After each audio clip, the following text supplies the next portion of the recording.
no tener conflicto de intereses con esta presentación. Ficha clínica, vamos a partir con los antecedentes del paciente. La paciente es una paciente femenina, ocupación no informada, de edad de 48 años. Su primera atención clínica fue el 25 del 1 del 2021. Dentro de sus antecedentes tenemos lupus y artritis reumatoide, tiene el síndrome de Sjögren secundario, antecedente de trombosis venosa profunda y tromboembolismo pulmonar en 2 episodios. Es usadora de tratamiento anticoagulante oral, ocupa lágrimas artificiales cada 12 horas. También dentro de sus fármacos tenemos la hidroxicloroquina 200 miligramos al día, hace 1 año y medio, prednisona 10 miligramos al día, azatioprina 100 miligramos al día. La agudeza visual de la paciente sin corrección fue de 0,9 en ambos ojos. Su presión intraocular, ojo derecho 16 milímetros de mercurio y en ojo izquierdo 19 milímetros de mercurio. Biomicroscopía, ojo derecho e izquierdo normal. Y en el fondo de ojo se pudo apreciar hemorragias escasas con alteraciones en cruce arteriovenosos, placas intravasculares, papila con bordes netos y una excavación de 0,3. Ahora, considerando todos los antecedentes que ya les dimos como de ficha clínica, ¿qué es lo que llama la atención? ¿Y cuáles serían para ustedes las preguntas indicadas para una anamnesis? Valentina Soriano.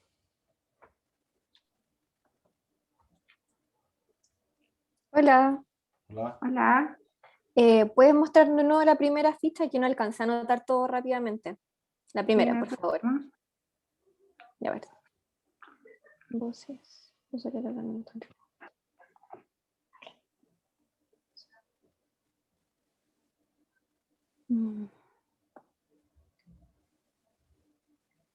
Mira, hasta ahora lo que me llama la atención es que me falta el horario a la cual se le tomó la PIO. No sale el horario de la consulta. La agudeza visual igual está, no está al 100%, pero tampoco es mala. Y bueno, en realidad agregar algo más, tiene bueno, sus medicamentos, sus antecedentes mórbidos, y también tiene todos los antecedentes con respecto a su enfermedad, entonces no creo que faltaría algo más, solamente la hora. Ya, considerando eso como los antecedentes generales. Claro, y preguntas de anamnesis. ¿Qué preguntas agregarían ustedes como para una anamnesis? Porque tenemos en consideración de que no hay como la sugerencia o cómo llegó el paciente. Claro. ¿El motivo de consulta? Fabián Rojas. Hola, buenas. Hola. En la parte de los antecedentes de hipertensión, ¿se refiere al antecedente de hipertensión de la misma paciente o sea, familiar de hipertensión? No, la paciente no es ni hipertensa ni tiene antecedentes de glaucoma. Ya, perfecto. Ni tiene diabetes. Yo me gustaría saber desde cuándo que está con tratamiento de cloroquina, porque eso puede generar toxicidad. Ya. ¿Alguna otra consulta que le harías con el paciente? Vuelve los datos a la imagen, Camila, por favor. Ahí. De estos antecedentes, ¿a quién le llama la atención? ¿A quién lo puede orientar respecto de lo que está cursando el paciente? ¿Ya? Valeria Yanca. Como decía la Vale, me interesa el motivo de consulta, porque si ella llega con estos antecedentes y no se dice que de un momento a otro o notó que empezó a disminuir la visión, no, porque tiene 0,9 igual, pero más que nada quiero saber como qué sintió la paciente que la llevó a la consulta, o solamente fue como por un control, ya que está tomando igual lupus, o sea, está tomando la cloroquina y esos medicamentos que igual me imagino que le dicen que tiene que ir al oftalmólogo para ir a hacerse controles. Claro, exactamente. Pero, una de las preguntas muy importantes. Aquí iría a controles claro. para qué. ¿Cómo se llama la patología? Ambos me han dicho que produce toxicidad. ¿Cómo se llama la patología asociada? Maculopatía por cloroquina. Ya, ok. O por hidroxicloroquina. Ok. Nicolás del Río. Nicolás no es de este grupo, ¿verdad? No. No. Nicolás, ¿qué más te llama la atención aquí? Sobre todo, pasa la diapositiva siguiente. De aquí, ¿qué te llama la atención? En la anamnesis decía que el paciente tuvo una trombosis de vena y acá se ve la presencia de hemorragia, alteración en el flujo arteriovenoso. Si me pregunto si tiene tal vez alguna vasculopatía, alguna oclusión producto de esa trombosis. Ok. ¿Nada más te Eso. llama la atención de acá? Como, Bueno, las PIO que están en niveles alterados y la diferencia entre los dos. A ver, vamos, muchachos, vamos a empezar de cero. El año pasado ya está avanzado. Claro, aquí claramente la presión intraocular me llama la atención porque existe una diferencia de 3 milímetros de mercurio entre el ojo derecho y el ojo izquierdo, asimismo que el ojo izquierdo mantiene un nivel límite de valor de presión intraocular estando muy cercano a los 20 milímetros de mercurio. Empecemos a hilar las palabras, por favor. ¿Ya?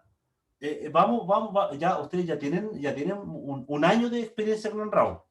O se oxidaron en este tiempo. Vamos, avancemos. Siguiente.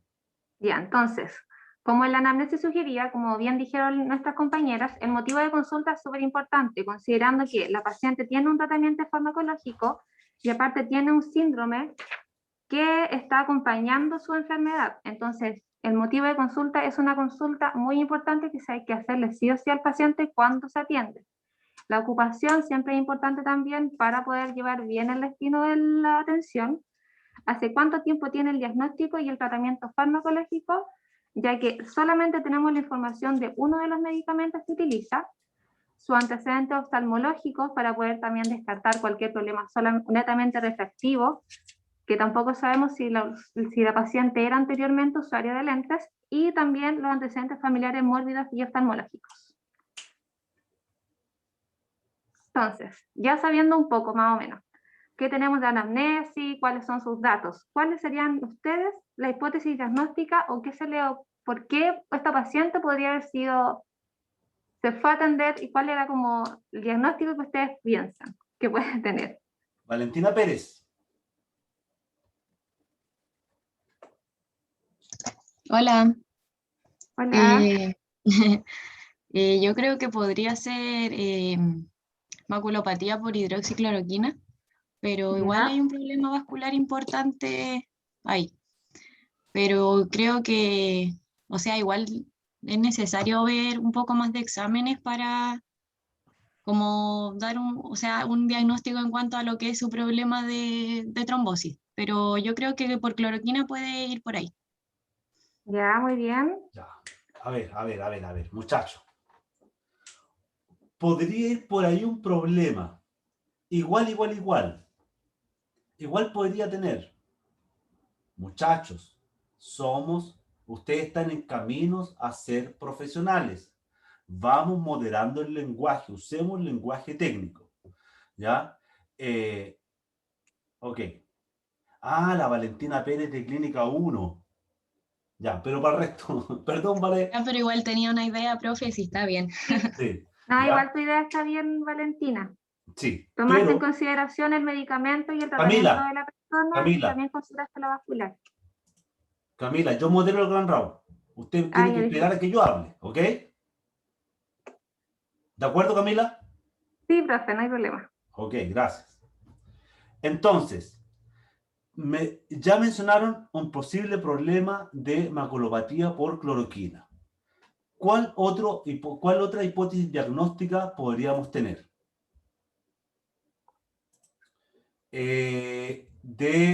Daniel Castillo.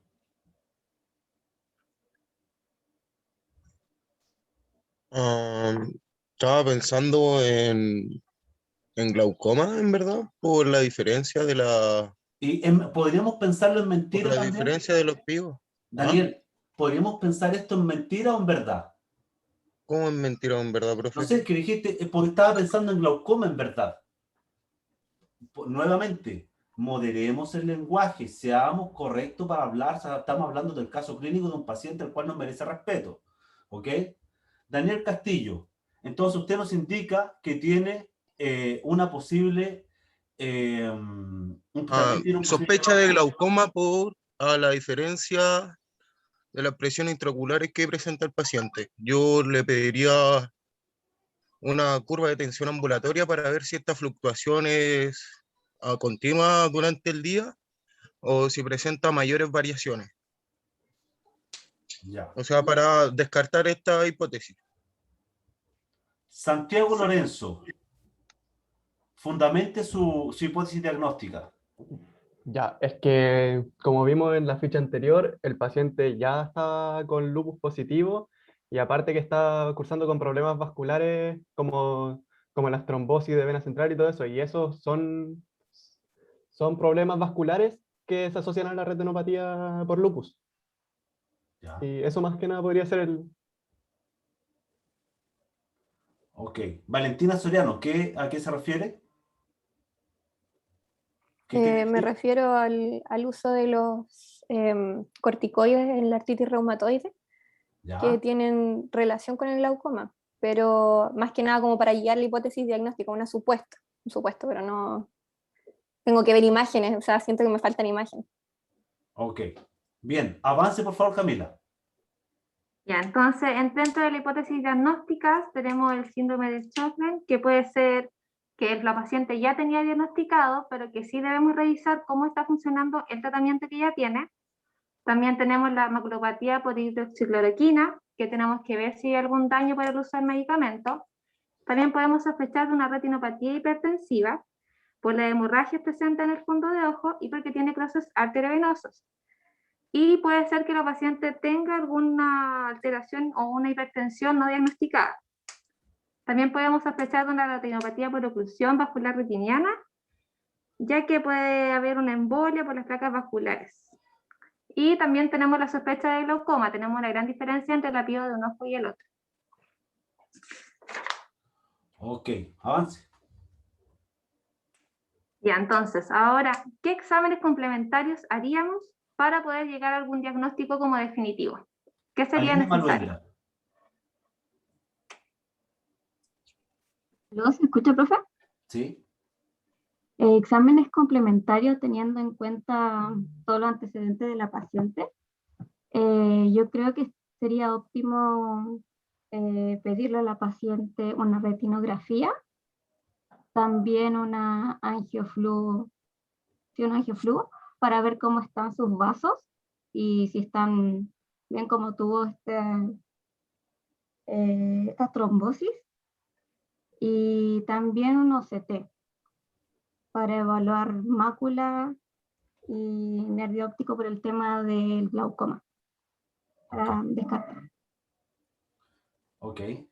Avance, Camila.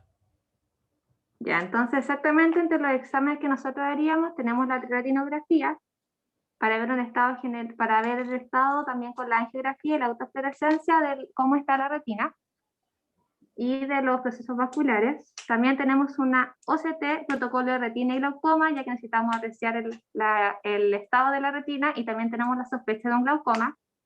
Un test de Schirmer para ver la cantidad de lágrimas presente en el paciente, ya que ella ya presenta un síndrome de Sjögren secundario. Un campo visual 10-2, que es más necesario para ver la visión macular, y un 24-2 por la sospecha de glaucoma. Una microperimetría también para ver el estado de la mácula, y una curva de tensión también relacionada con el diagnóstico de glaucoma. Ok. Y al finalizar esta atención, la paciente se le cambió el tratamiento de las lágrimas artificiales, disminuyendo la cantidad de horas, por lo que ahora la tiene que usar cada 8 horas en ambos ojos. También a la paciente se le dio una refracción con una adición, por la que quedó con una US visual con corrección de 1.0. Y se le cita a la paciente para un mes después con seguimiento. Antes de su próximo seguimiento, la paciente se fue a hacer los exámenes necesarios para la atención. Así que aquí tenemos las imágenes. Benjamín Campos, ¿retornó? ¿Está de nuevo con nosotros? ¿O está de oyente? Hola, ¿se escucha? Sí, estoy de vuelta. Vamos, escriba aquí entonces. Ya, en la retinografía de polo posterior podemos ver una coloración, digamos, un poco pálida del fondo retiniano. Podemos ver en las arcadas temporal superior e inferior un brillo, acompañando el recorrido arteriolar. En cuanto al nervio óptico, podemos ver una coloración anormal que puede ser causado por una atrofia papilar. Y no veo presencia de exudados ni depósitos en el fondo de la retina, por lo menos en esta foto. ¿Qué opina Camila? Bueno, principalmente lo que debemos apreciar dentro de la vascularidad es que tenemos una vascularidad tortuosa, detalle que faltó mencionar. También hay cruces arteriovenosos que se ven presentes en todas las imágenes. Sí tenemos manchas algodonosas que estarían presentes en las imágenes.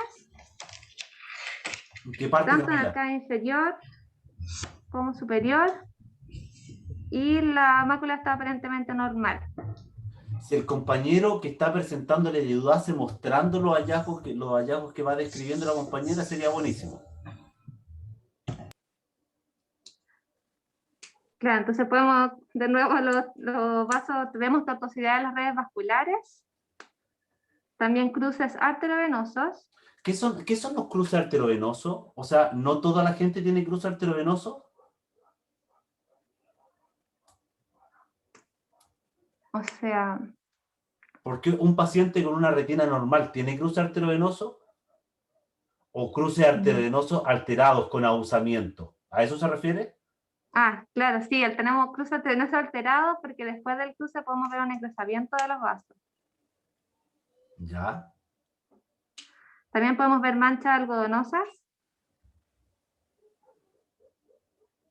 que se ven presentes.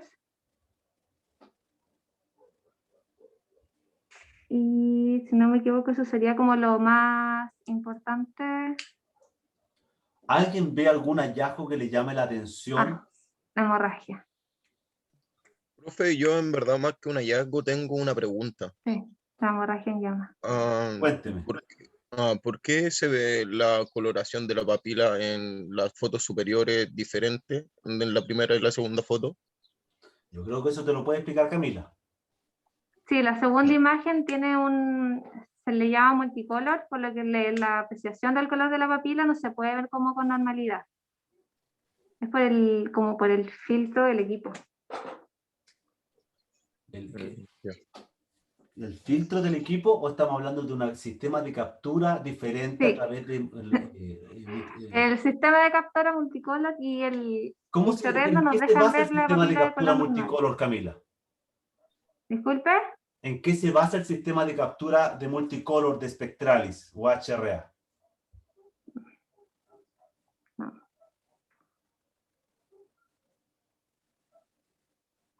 No, creo que no tenemos la respuesta.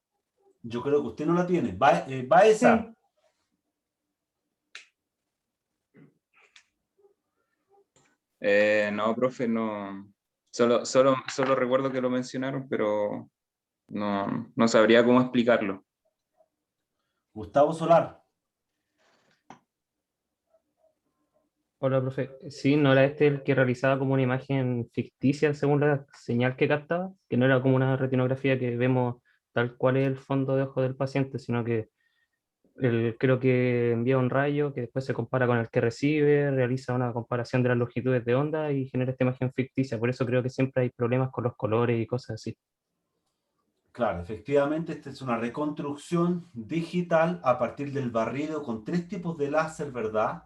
Por eso se llama es un sistema de captura con láser confocal, en el cual barre la retina con 3 tipos de láser y en virtud de la penetrancia de este láser es que realiza la reconstrucción y después le da el tinte artificialmente de la retina. Es por eso que, como es una reconstrucción, particularmente no genera la misma definición a nivel de disco óptico y otra estructura. Existen otras tecnologías con láser confocal de captura de retinografía que es bastante más similar en realidad el HRA es uno de los modos más precarios. Sin embargo, aún así es posible identificar la presencia de estas manchas algonosas en la arcada inferior, ¿verdad? Pero si pueden ver, aquí en la región nasal, a nivel interpapilomacular, ¿verdad? Se puede ver una hemorragia en la fotografía con flash, hemorragia que no es posible de identificar en la tecnología de imagen con multicolor.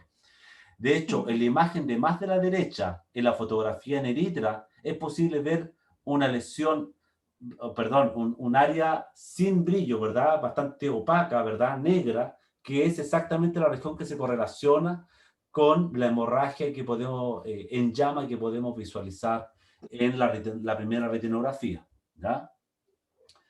Bien. ¿Algo más que destacar de aquí, Paula Cuevas, de estas técnicas de imagen?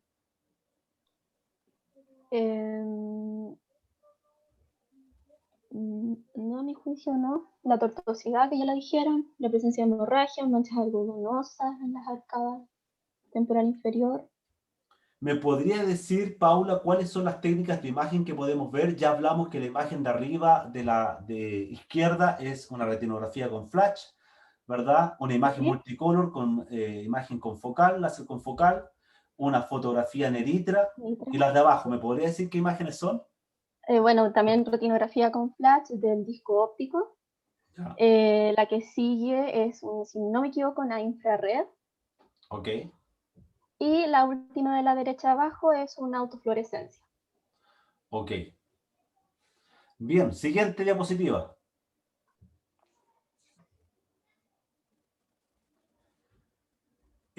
Aquí va Darly Ortiz, por favor. ¿Me escucho bien? Sí. Ya. Bueno, ahora tenemos la imagen del ojo izquierdo. Para comenzar, en la retinografía de 50 grados centrales con flash, podemos visualizar, lo más notorio, puedo ver que los vasos, si no me equivoco, se ven tortuosos o más adelgazados. Puedo visualizar también que hay hemorragia en llama, al igual que en el ojo anterior. Una mancha algodonosa, aunque se ve un poco más amarillenta, no sé si es mi PC, que igual podría parecer como un exudado más. Esta es la imagen del láser confocal. Bueno, aquí se pueden ver colores muy extraños, entonces no sé si realmente sea confiable hablar sobre esta imagen, profesor. Ok, ¿de acuerdo? Ya. Vamos a pasar a la neritra, que también se ve más característico de la tortuosidad de los vasos. También puedo visualizar nuevamente la hemorragia en llama, esa misma, el exudado que se ve mucho más brillante, la imagen de papila acá abajo. Bueno, los mismos hallazgos que se repiten desde otro punto de vista. Seguimos con la otra neritra. Yo no sé si es mi computador, pero yo puedo ver un poco borroso lo que es la parte macular, que quizá nos podría significar algo Esa es en la la infrared, la verdad. Esa es la infrared, ¿ya? Aneritra es la de arriba. Claro, la infrared. Eso, esa es imagen infrared, ¿ya? La siguiente, que es la autofluorescencia, bueno, vemos un punto brillante que se podría caracterizar como una pequeña lesión NPR. Igual eso habría que observarlo quizás con OCT. ¿Hablo de una imagen brillante en una imagen de autofluorescencia? Hiperautofluorescente. Ok. Y bueno, las zonas de hemorragia que también se ven hipoautofluorescentes. Al igual que los vasos, como se ve el tema sanguíneo. No sé si me falta algo más que decir. Creo que, bien, Darly, bien, muy bien, muchas gracias. Creo que dio en el clavo respecto a esta imagen borrosa que usted ve en la porción central, ¿ok? Así que en el fondo creo que a lo mejor Camila le puede dar mayor antecedente respecto a eso y probablemente lo va a poder confirmar con los siguientes exámenes. Adelante, siga Camila. Continuamos entonces. Profe, Profe, tengo una duda antes de avanzar, que en el sector macular había como una estrella macular de Leber formando con exudados. Claro, no lo noté bien, pero se ve en la imagen a negrita, se ve en la parte de lo Sí. exudado en la región macular tipo estrella macular. ¿Ah? Sí. Bien. Continuamos entonces. Sí, ¿a quién le pregunté? La angiografía, ¿quién la puede describir? Constanza Camposano.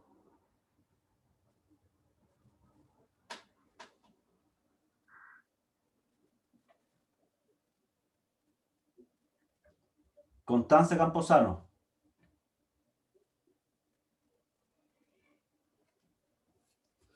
Jerónimo, ¿Aló? ahí ¿Aló? está. Constanza. Ya. En la geografía, parte, o sea, las que se ven es al segundo 31, se ve una fase Describe, por favor, por eso que se pusieron los muchachos todas las fases angiográficas de la fotografía. ¿Qué te llama la atención desde el punto de vista patológico de la presentación de la angiografía? En la del minuto 3,52 se ve extravasación del contraste cerca del la arcada superior, cercano a mácula, con puntos hiperfluorescentes.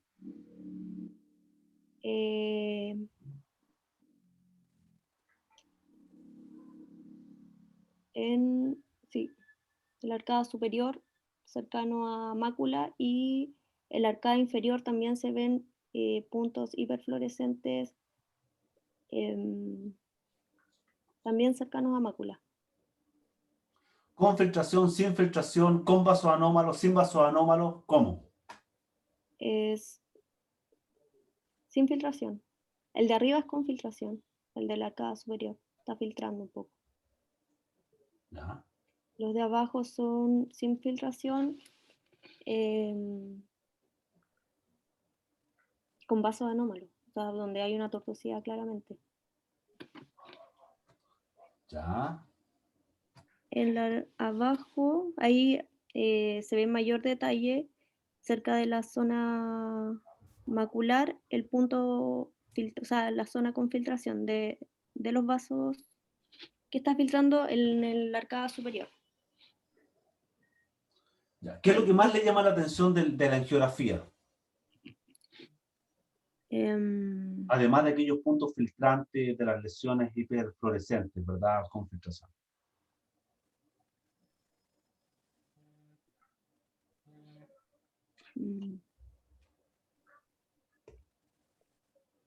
¿El nervio óptico le parece normal?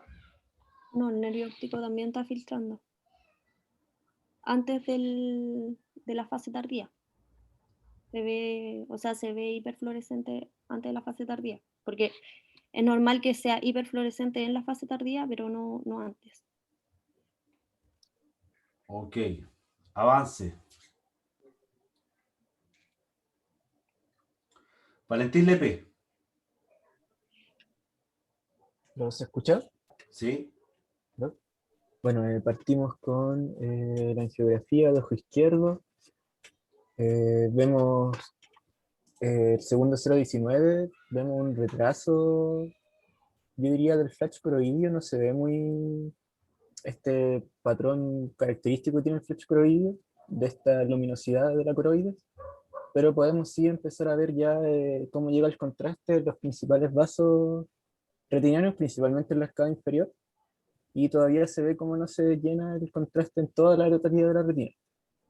Ya en el segundo 22 ya podemos apreciar bien en una fase arterial ya podemos apreciar bien cómo llega el contraste de los vasos retinianos.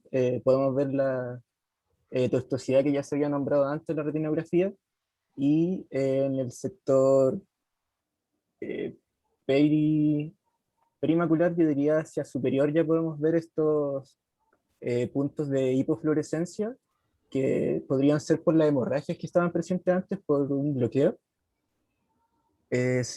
Avanzando ya en el angiograma, vemos cómo se va acentuando la fluorescencia de los vasos, y también esta hipofluorescencia por bloqueo. Ya, pucha, no alcanzo a ver el tiempo, pero en la primera foto de abajo ya podemos ver una foto más localizada de la mácula y podemos ver estos pequeños puntos de hiperfluorescencia que yo diría que están filtrando de todos los vasos que están alrededor de la mácula. En las fases más tardías ya se puede ver también cómo aumenta esta filtración y ya finalmente cómo se va impregnando también los tejidos, principalmente el disco óptico, en las fases más tardías. Ok, avance. Tengo una pregunta, pero era para el ojo anterior. Buenas tardes, perdón, ni saluda, llega y se mete. Acá, a ver. Sí. En el vaso que se ve más tortuoso inferior, en la arcada inferior, tiene una hiperfluorescencia que para mí no es normal comparado a los otros vasos. Quizás sea un proceso de vasculitis. No, eso que está mostrando ahí es por el bloqueo y estaba la mancha algodonosa, isquemia. Pero es justamente ese vaso que llega a nutrir esa zona y que está por allí, y es bastante tortuoso, está muy hiperfluorescente, a mi juicio. Yo creo que esa fotografía probablemente aumentamos mucho el brillo. No creo que tenga vasculitis, porque la vasculitis, ya siendo una fase tardía, a los 7 minutos, eventualmente podríamos ver la difusión del contraste con mayor fuerza, ¿ya? Así que no creo que tenga vasculitis. Está brillante, probablemente asociado a la intensidad de la iluminación de la foto, pero no creo que tenga un proceso de vasculitis asociado, ¿ya? Ya. Siguiente. Alex Soto.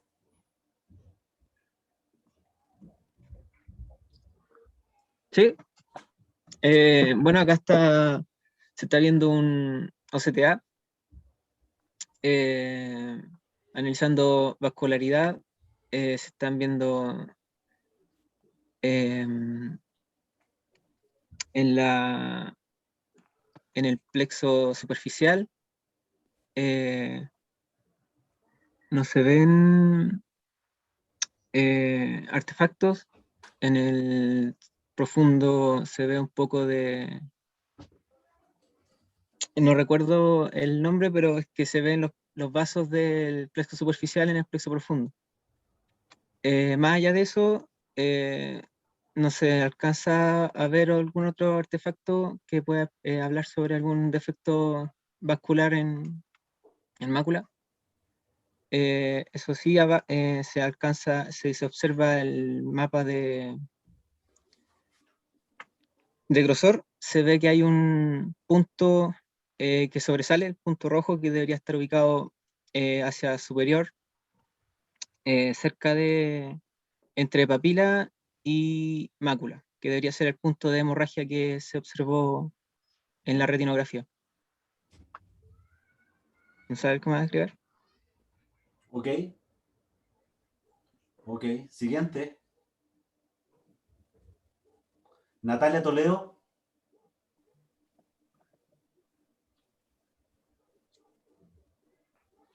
Natalia.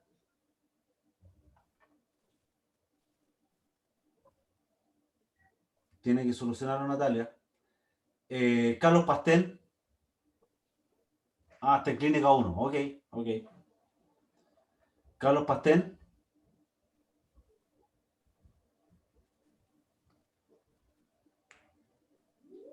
Carlos, ¿está ahí? Profe, yo estoy aquí, pero estoy camino al trabajo ahora. Entonces no estoy, la verdad es que no me Ok, perdí un poco. Dailin Ramos. ¿Ya? ¿Se escucha? Sí. Ya. Bueno, vemos unos CTA del ojo izquierdo, donde podemos observar que hay un elemento hiporreflectivo a nivel de fobia que nos provoca que en la segmentación no hayan errores, disculpen, se me fue la palabra, por lo que no podemos ver en la imagen, podemos ver el elemento hiporreflectivo que se ve en el OCT. En los mapas podemos ver que están engrosados debido a esta acumulación que hay bajo fobia. ¿Acumulación de qué? De líquido ceroso, diría yo, presuntamente, donde es homogéneo. Darly y Ortiz. Darly, ¿estás ¿Sí? ahí? Sí, ¿Te hace sentido la imagen borrosa a nivel macular que viste en la retinografía y en la infrared? sí, coincide con Coincide lo con que la presencia imaginaba. de edema macular, ¿ok? Sí. Muchachos, muchachos, estamos como partiendo de nuevo, pero voy a hacer una descripción para que en el fondo nos empecemos a acostumbrar a cómo se hace correctamente.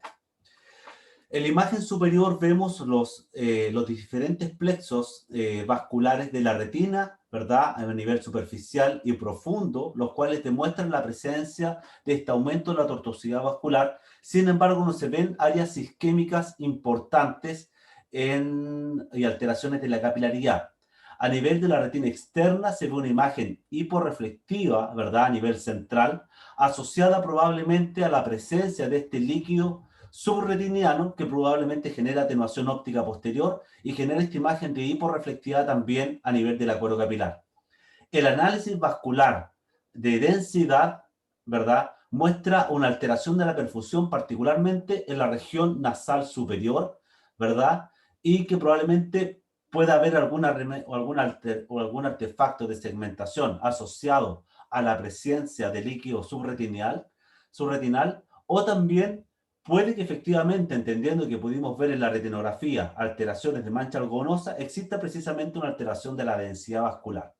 A nivel de los cortes de OCT, tanto en el vertical como en el horizontal, es posible evidenciar la presencia de líquido subretiniano a nivel subfoveal, lo cual en el análisis de grosor retiniano muestra un aumento considerable y al ser sometido al análisis comparativo en virtud de la base de datos, dice que tenemos un aumento de grosor a nivel de 583 micras a nivel central y 426 micras nasal, 329 temporal.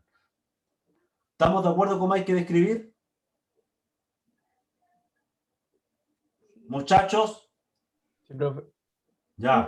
Sí, profesor. Sí, profe. Vamos, enchufémonos, muchachos, se oxidaron, vamos, avancemos. Profe, yo tenía una pregunta. Pregunte. Tenía 0,9 de visión en ambos ojos. ¿Cómo se justifica esta visión si tiene el edema macular acá, que por lo que se ve de un tamaño considerable? Interesante, ¿verdad? Yo también me hago la misma pregunta. ¿Cómo es posible que el paciente con tamaño desprendimiento de retina por seroso, el paciente tenga visión 0,9? Pero No me esa fue la preguntaba lo mismo. vergüenza visual que midieron. ¿Ah? ¿Ya? A lo mejor el paciente no tenía ese proceso seroso, ¿verdad? Al momento que se le tomó la huella visual, pues los exámenes se lo hizo un par de días después que se los indicaron. Entonces, pero... Profe, disculpe, pero podría tener algo que ver con que igual aunque esté desplegada, o sea, despegada la neuroretina del EPR, existe como regularidad de las capas de la neuroretina, no hay como tanto desorden de ella. Sin embargo, es raro que tenga una visión 0,9. Yo podría esperarme una visión 0,7, ¿verdad? Entendiendo que existe cierta regularidad en la organización de las capas de la retina, ¿ya? Pero claramente podría tener la deformación de la imagen lo bastante avanzada como para no poder distinguir bien las letras, ¿ya? Que en el fondo ahí el Andrea Schelling también dice, claro, podría poder identificarla, pero sin embargo yo esperaría una visión 0,7, 0,9 así, creo que no. Así que a lo mejor lo más probable es que entre que se le tomó la huella visual y se le hizo el examen, aumentó el desprendimiento de retina neurosensorial. ¿Ok? Claudio. ¿Sí? No, y lo otro es que la retina tienen que pensar que está mucho más adelante. Así que igual, también igual que tú, sospecho que haya una mejoría de haber sido la diferencia de día nomás. Probablemente. Bien. Adelante, Camila. Profe, tengo una duda. Jerónimo. No sé si me escuchó. Sí. En el OCTA, ¿pueden devolver la diapo, por favor? La primera imagen de plexo superficial, arriba se nota como un artefacto. ¿A qué le podríamos atribuir ¿Con la mancha algodonosa o...? Eso fue lo que comenté en la descripción. que Perdón, efectivamente profe, que se me podría pegó cuando tratarse estaba de ahí. una alteración de la segmentación a propósito de la alteración de la regularidad de los perfiles de la retina interna por la presencia de este líquido subretiniano, o eventualmente probablemente tengamos una alteración de la perfusión de aquella región, entendiendo que tenemos un cuadro vascular importante. Entonces, no queda claro, no tenemos la imagen de la segmentación acá, pero podría ser ambas posibilidades, ¿ya? Profe, Ya, profe. Gracias. profe, con respecto a eso, porque la retinografía del ojo izquierdo, en esa misma zona se ve como una oclusión. Y de hecho después las arterias salen como delgadas.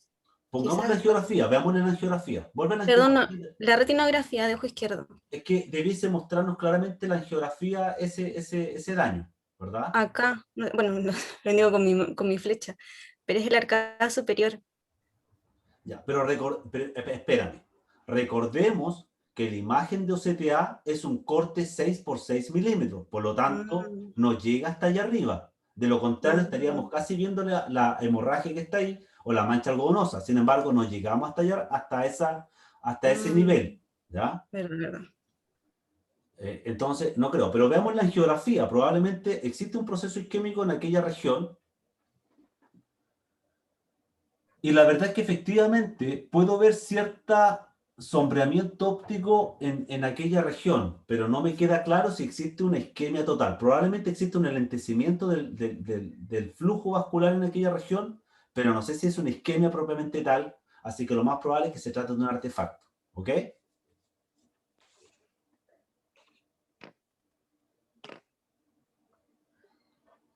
Hipótesis diagnóstica. Jerónimo, aprovechemos que ahí se manifestó.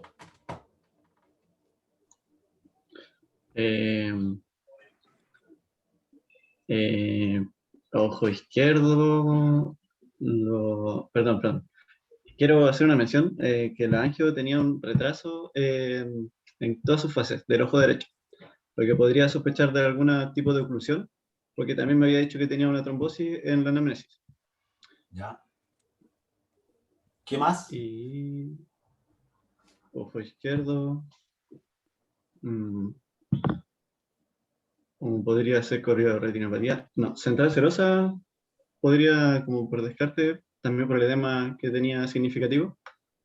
Y bueno, hasta ahí podría llegar porque me dijeron que, lo que vi ahora aquí en esto de la anamnesis, no tenía hipertensión, lo que podría también descartar ahí el tema de hipertensión, retinopatía hipertensiva. Ya. Camila.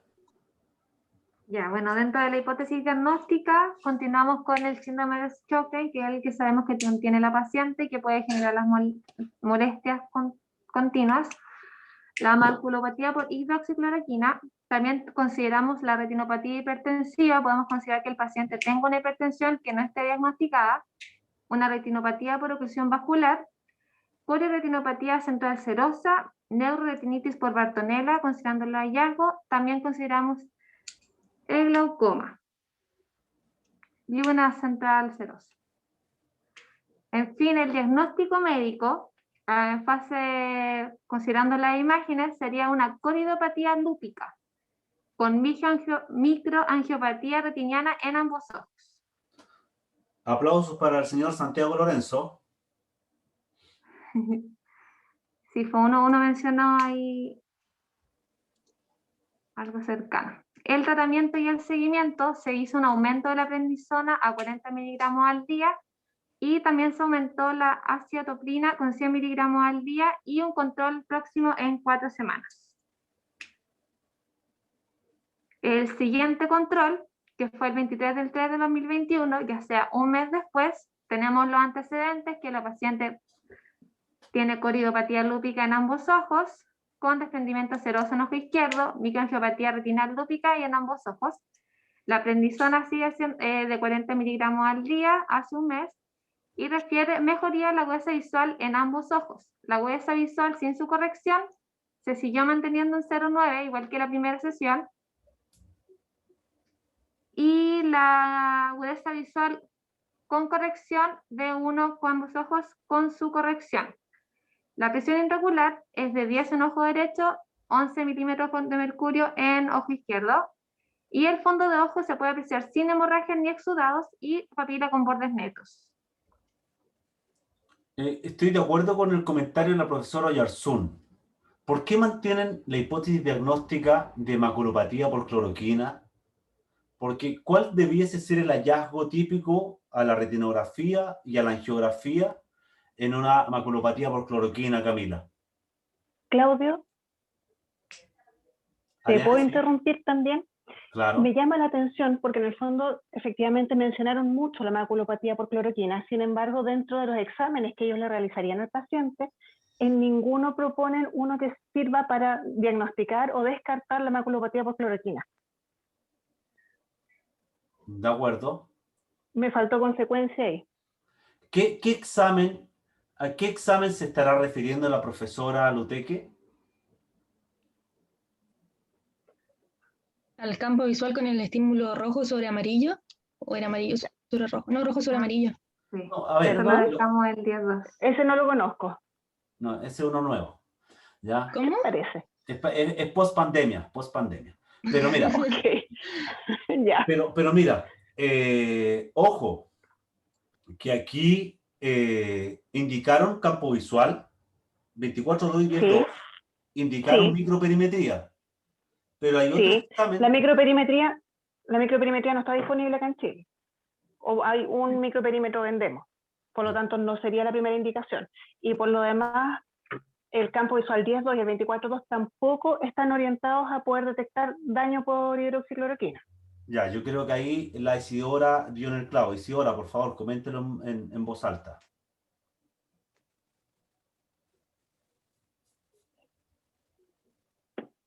¿Está ahí Isidora? Bueno, la Isidora, ella es de Clínica 1, así que pero en el fondo ella dice un electroretinograma. ¿A eso te refería, Ariane?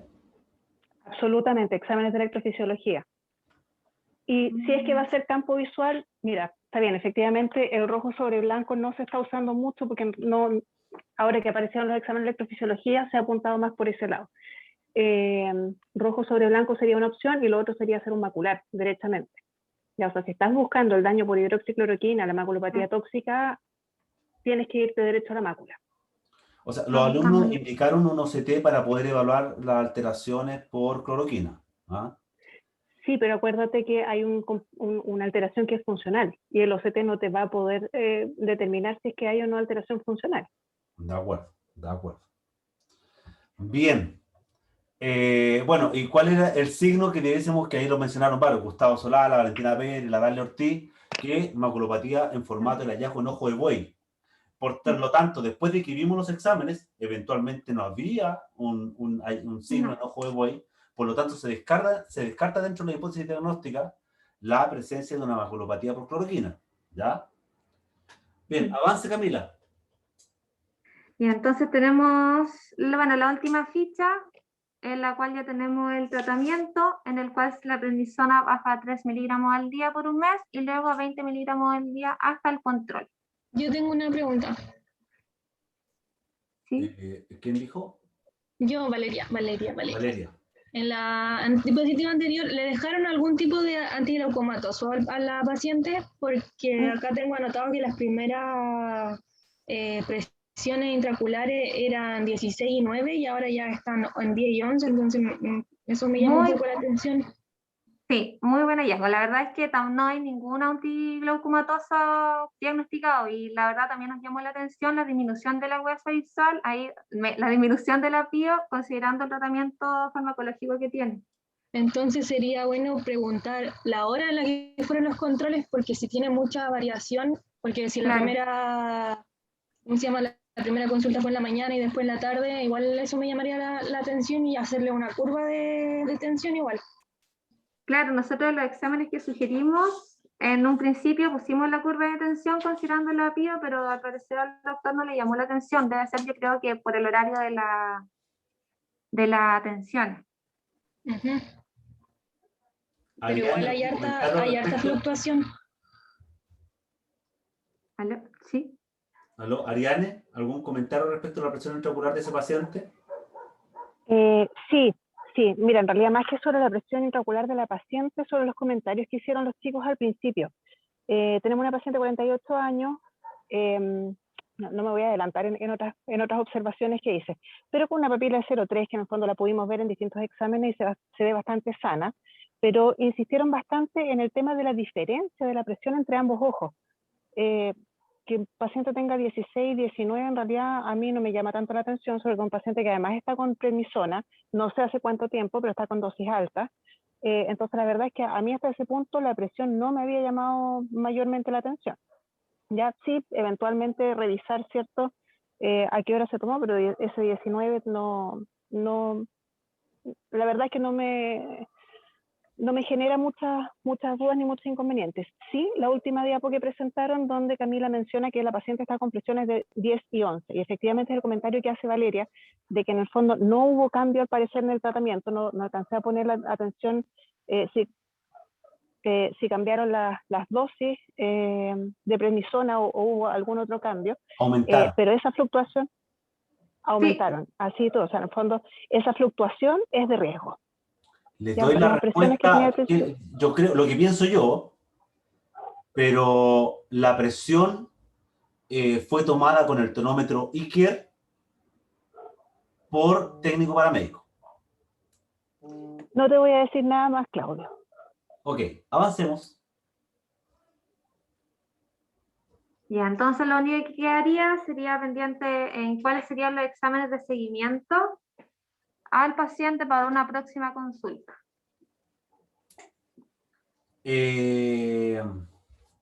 Vamos con... dame un segundo. Camila Gutiérrez, usted... No, Felipe Igor, Felipe Igor. Hola, ¿se escucha? Sí. Bueno, realizaría nuevamente la retinografía para ver cómo se encuentra la retina y otro CT para ver cuánto disminuyó el desprendimiento neurosensorial. Avance, Camila, vamos terminando.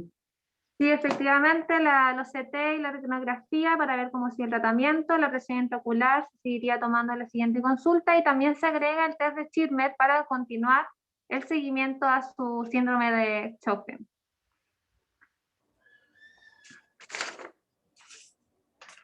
Bueno, entre los papers que nosotros utilizamos y que leímos como grupo, tenemos el Systemic Lupus Erythematosus and Ocular Involvement and Overview, en el cual se presenta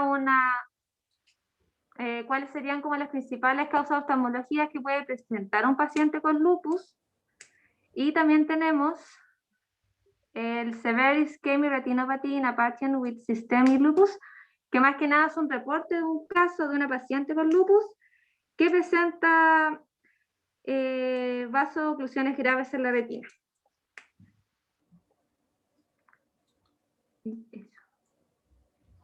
Y esa sería la última consulta, más ya no tenemos controles de la paciente. Ok. ¿Comentarios, consultas de alguien o podemos pasar al siguiente? Permiso. No, Claudio, me faltó el cierre. Aquí sí, la paciente claramente está con un cuadro autoinmune, o sea, una paciente que tiene lupus, tiene artritis reumatoide, tiene Sjögren, está con problemas vasculares, o sea, en el fondo aquí tenemos una paciente con un tema autoinmune que es la base de todo el problema oftalmológico que tiene. Entonces se fueron al detalle, ¿cierto?, de algunos hallazgos, pero falta el cuadro completo de la paciente. Exactamente. Bueno, la coroidopatía lúpica es una patología asociada, ¿verdad?, a la enfermedad de base, que es el lupus eritematoso sistémico, que es precisamente asociado a un cuadro autoinmune, el cual se acompaña, ¿verdad?, de otros cuadros, ¿verdad?, que coexisten, como por ejemplo el síndrome de Sjögren, ¿verdad? Y en casos muy, muy extraños, ¿verdad?, no precisamente por el tratamiento, que en el fondo uno podría esperar una alteración macular asociada a la presencia del tratamiento incluso por la cloroquina, sino que básicamente por este cuadro autoinmune genera cierta obliteración de los vasos sanguíneos, generando una alteración de la barrera hematorretiniana interna, generando exudados, ¿verdad?, generando presencia de mancha algodonosa, generando procesos oclusivos con hemorragias, ¿verdad? Y simulando lo que podría ser un cuadro de una retinopatía hipertensiva. En fases más graves incluso pueden haber oclusiones vasculares más internas de una vena central de la retina o rama superior o inferior, pero lo cual es muy, muy raro, ¿ya? Así que claramente este es un cuadro asociado a al lupus eritematoso sistémico. Carolina, tengo una pregunta. ¿Al grupo que expone epidemiología de esta patología ocular es común? Bueno, hay algo ya estuvimos hablando. La verdad es súper poco común. Hasta el año 2016 habían reportado 44 casos desde el año 88, si no me equivoco. Es súper poco común que se presente este tipo de patología a nivel oftalmológico en los pacientes. ¿Puedo agregar algo? O sea, a nivel de porcentaje de pacientes con lupus, aproximadamente el 10% son los que llegan a manifestar alguna afección ocular respecto a la patología. Es más frecuente que presenten otro tipo, más bien como dérmica, de piel, afecciones que afecciones oculares. Es muy bajo el porcentaje y se debe más que nada a una mala medicación o una mala adhesión al tratamiento que conlleva la afección autoinmune hacia el nivel ocular. Elizabeth Cerda.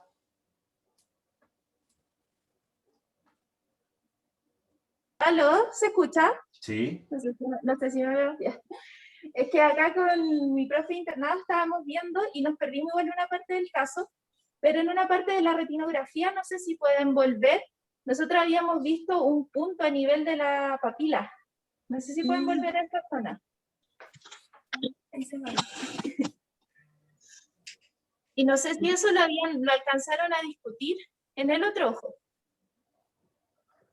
Eso, había como un punto como blanquecino en la zona papilar, justo en No la me zona equivoco. donde tienen las arterias.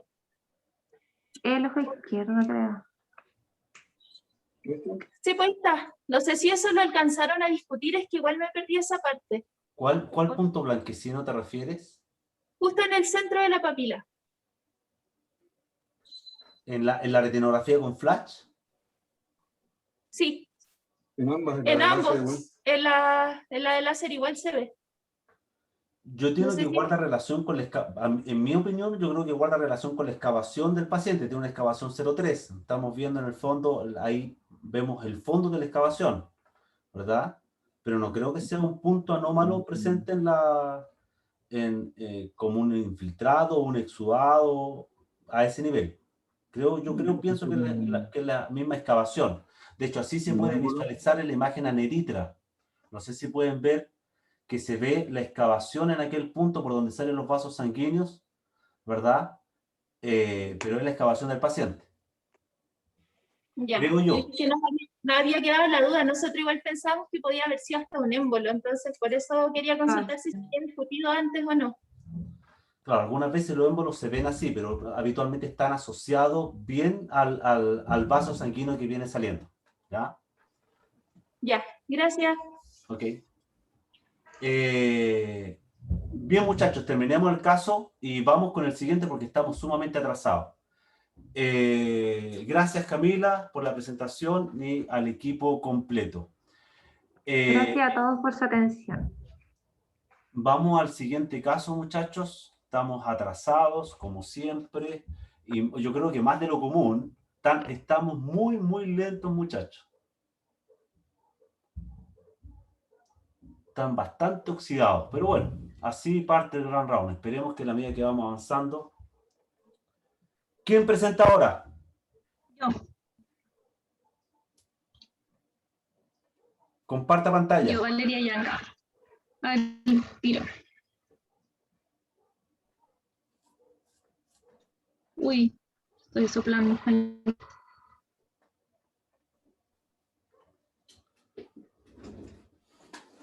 ¿Se ve? Aún no.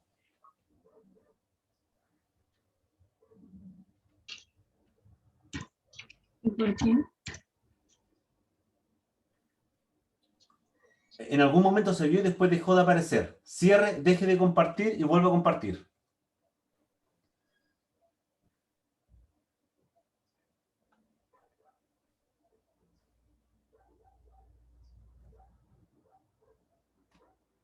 No, nada. No, que comparta otro. Ahí sí. Ahí sí, ahí sí. Pero es que le pongo en presentar y se me desaparece, po. A ver, no, ahí sí. Ya, ok.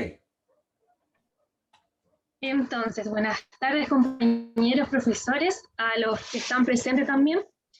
Nosotros somos el grupo 2. Los integrantes de mi grupo son Camila Aguilera, Benjamín Campos, Ailina Ortega y quien les habla, Valeria Yanca. Es importante declarar que no tenemos ningún conflicto de interés con la siguiente presentación, ¿ya? Para comenzar, tenemos el historial clínico del paciente. Esto fue hace 5 años, ¿ya? Esto es súper importante que lo tengan presente. Hace 5 años llegó este paciente, ¿cierto? Sexo masculino de 81 años, el cual no utilizaba medicamentos y llega a consulta por control refractivo. Sus antecedentes generales son la hipertensión arterial, antecedentes oftalmológicos son hipermetropía, astigmatismo y presbicia. En el ojo izquierdo se destaca un pterigion, fue operado, tiene glaucoma absoluto y ectropion cicatricial postoperación. Ya la excavación del ojo derecho en ese entonces, hace 5 años, era de 0,4 y en el ojo izquierdo era de 1. ¿Ya? Las indicaciones que se le da a este paciente, se le da su receta, ¿cierto?, para lejos y para cerca, se le solicita que acuda a realizarse los exámenes de curva de tensión, paquimetría, campo visual y OCT de papila. Y se le informa que también podría operarse este ectropion, ¿ya? Aquí podemos ver la receta, más 1,25 con un astigmatismo de menos 0,50 a un eje de 150, con la cual alcanza la visión de 1. Y en el ojo izquierdo solo se le receta una esfera de más 1,25, pero aún así con esto no alcanza visión, ni siquiera percibe luz, ¿ya? Entonces, la primera pregunta que yo les hago es, ¿por qué si en el ojo izquierdo no tiene visión, aún así se le receta un lente de más 1,25? Javiera Verdugo. Hola, profes y compañeros. Bueno, en realidad yo creo que es para que el paciente no tenga molestias al utilizar un lente tan grande en el ojo derecho. Yo creo que por eso le ponen 25 en el ojo izquierdo. O sea, como para equiparar un poco las potencias. Javiera, en el ojo izquierdo no tiene nada de visión, ni siquiera percibe luz, entonces, aunque no tuviera un lente, igual no presentaría molestias. Entonces, bajo ese caso podría ser como mencionaron en el chat, por el peso de los cristales, creo. No estoy segura, bueno, en realidad no. No sé, no sabría explicar más, entonces, bajo eso. Pero estaba mencionando que podría ser algo con respecto al peso. ¿Cómo no escuché esa última parte? Efectivamente, es que en el chat no lo veo yo, pero más que nada se le dio esta receta de 1,25 en el otro ojo para hacerle más que nada el contrapeso a sus lentes y no recetarle solamente un monóculo. Entonces, para que se viera algo más parejo, se le receta el contrapeso. ¿Ya? Bien, Valeria, buen análisis. Creo que es importante tomar esos datos en consideración. Bien, Andrea, gracias por el aporte ahí. Avancemos. Ya. Ahora, 5 años después, el paciente, la consulta que vimos recién fue hace 5 años, ¿ya? Después de eso, el paciente se perdió todo este tiempo y volvió el 26 de enero del 2021, ¿ya? Hace poquito. Los antecedentes oftalmológicos son, en el ojo derecho tiene blefaritis y en el ojo izquierdo presenta un ectropion de carácter severo. En la biomicroscopía podemos ver que en ambos ojos tiene un Bancheric 2 de 4 y una opacidad de cristalino grado 3. El fondo de ojo podemos ver que tiene una excavación en 1, ya que le queda un remanente nasal. Diagnóstico entonces, ojo único, que el que ya le quedaba, ¿cierto? Que hace 5 años hace 5 años que venía así, ojo derecho, glaucoma absoluto en el ojo izquierdo y tiene una catarata senil en ambos ojos. Acá podemos ver que la refracción cambió y su agudeza visual sin compensación bajó un poquito porque anteriormente llegaba a 1. ¿Cuáles serían las indicaciones entonces para este paciente, según ustedes? Francisco Uribe. Aquí estoy. Bueno, las indicaciones para el paciente sería sí o sí dedicarse a trabajar en el ojo que le está quedando con visión, ya que como ya sabemos el ojo izquierdo no tenemos cero visión, además tenemos catarata en el ojo que tiene visión, y en el otro igual, pero bueno, ya creo que ya pasa a segundo plano eso. Además, el Van Herrick que dice el Van Herrick de 2, igual se ve, indica de que hay un pequeño estrechamiento del ángulo. El de 2 es del ojo derecho, ¿verdad? ¿Me puede explicar, Francisco, cómo se puede producir un engrosamiento del ángulo? Dije engrosamiento. Ajá. Ah, puede haber un cierre de angular, perdón. Indicar de que el ángulo es un poco más estrecho. Valeria. Perdón. Según lo que yo tengo entendido, en Van Herrick en 2 todavía es un buen ángulo, todavía no está estrecho. Pero igual es importante ahí ir, ¿cómo se llama? Monitoreándolo, ir estudiándolo ese ángulo. Pero con estos antecedentes oftalmológicos me falta algo más importante aún que me digan para las indicaciones del paciente. Valeria, dígame. Tengo una duda. El paciente indica excavación al fondo de ojo 1 en ambos ojos, ¿cierto? Con un remanente nasal. No entiendo, uno, a qué se refiere ese remanente nasal, y el otro, un paciente con excavación de 1 y tiene una agudeza visual con corrección de 20/20. Hay algo ahí que no me coincide. Claro. Es que eso lo vamos a ver después en el OCT que le realizaron, pero es más que nada decir que esto de excavación en 1 en ambos ojos es lo que estamos discutiendo después con las imágenes, que según el doctor que le hizo, o el TM que le realizó este control, puso que tenía 1 en ambos ojos. Ya. Y eso es lo que última, está escrito. Ya, una última duda que no lo escuché. ¿Qué edad tiene este paciente? 81. Ahí está. Ah, no, hace 5 años tenía 81, ahora tiene 86. 86, ya, gracias. Me gustaría igual agregar algo, Aileen. que con respecto a lo de la excavación 1, eso lo vio la doctora en la imagen de retinografía, perdón, fotografía de papila. Y ahí este remanente nasal que queda lo saca a conclusión de un OCT que vamos a mostrar a continuación, donde se observan las fibras peripapilares. Ok. Ya, a eso se refiere con ese remanente nasal. Claro. Exactamente, sí, no es un remanente nasal que haya visto en la fotografía de papila, sino que se da en el OCT. Ahí hace sentido. Ya. Y no al campo visual. Claro. Claro. Valeria, pero todavía creo que te queda algo pendiente, ¿verdad? Sí, todavía no me dicen cuál sería como la indicación más importante que a lo que viene este paciente, que acá no dice el motivo de consulta, pero lo podemos ver ahí en los antecedentes oftalmológicos. El Byron dice, se debe derivar para tratar blefaritis y estropión. Exacto, eso era lo más importante porque acá vemos que tiene un ectropión de carácter severo. ¿Ya? Entonces, derivar en la consulta con un especialista para el tratamiento del ectropión y la blefaritis y realizar estudios de glaucoma. Volver a la revisión y los lentes reportados son su mejor corrección. Claro, con estos lentes alcanza la mejor visión, ¿cierto? Igual me gustaría agregar algo en la diapo pasada, Aileen. que nos va a servir para desarrollar el caso. El paciente llegó por consulta de lentes, entonces por eso las indicaciones aquí cambian y se trata de tratar el glaucoma y el resto de patología. Pero el paciente en sí quería solo una receta. Exacto. Sí, me olvidé de mencionar ese detalle. Bien. ¿Ya? Profe, ¿puedo preguntar algo? Disculpa, ¿puedo preguntar algo? Sí. Ya. ¿Puedes poner la diapo anterior? Es que mira, como dijeron recién que el paciente venía porque quería mejorar su visión, quería ver. Y aparte del glaucoma, era lo de la catarata senil. ¿No sería importante también que se le hiciera una microscopía especular? Sí. Pero vamos para allá. Pero bien, Santiago, está avanzando. Sí, súper. Ya, entonces, tenemos que una semana después se le realiza esta curva de tensión arterial, ¿cierto? Y la paquimetría. Acá me gustaría que alguien me dijera qué le llama la atención de esta fluctuación de la tonometría, de la presión ocular, perdón. Tengo una pregunta, ¿puedo preguntar? Y aproveche usted de hablar aquí, Valentina.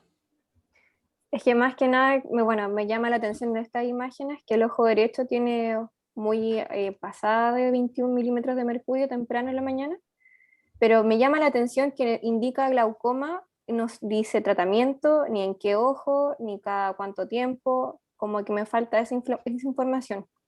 Además Es que que la el paciente no utilizaba ningún tipo de tratamiento para el glaucoma. Ah, ninguno. No. Entonces, ¿y por qué tiene glaucoma absoluto en el ojo izquierdo, no es cierto? Eso era lo que ¿Quién- decía al menos en la ficha, que venía por consulta de un glaucoma corticoidal, pero no salía nada más al respecto, no salía qué medicamentos utilizaba, no había mayor información. Ah, ok, entonces con estos datos supuestamente va a entrar en tratamiento quizás. Exacto. Ah, ok. Bueno, es que eso es lo que como que intentaba como pensar, porque veo que la fluctuación igual está alta en el ojo izquierdo, pero en un ojo ciego. Y el ojo derecho está al límite. Hay que vigilarlo. También a la pregunta de la Vale Soriano. ¿Mm?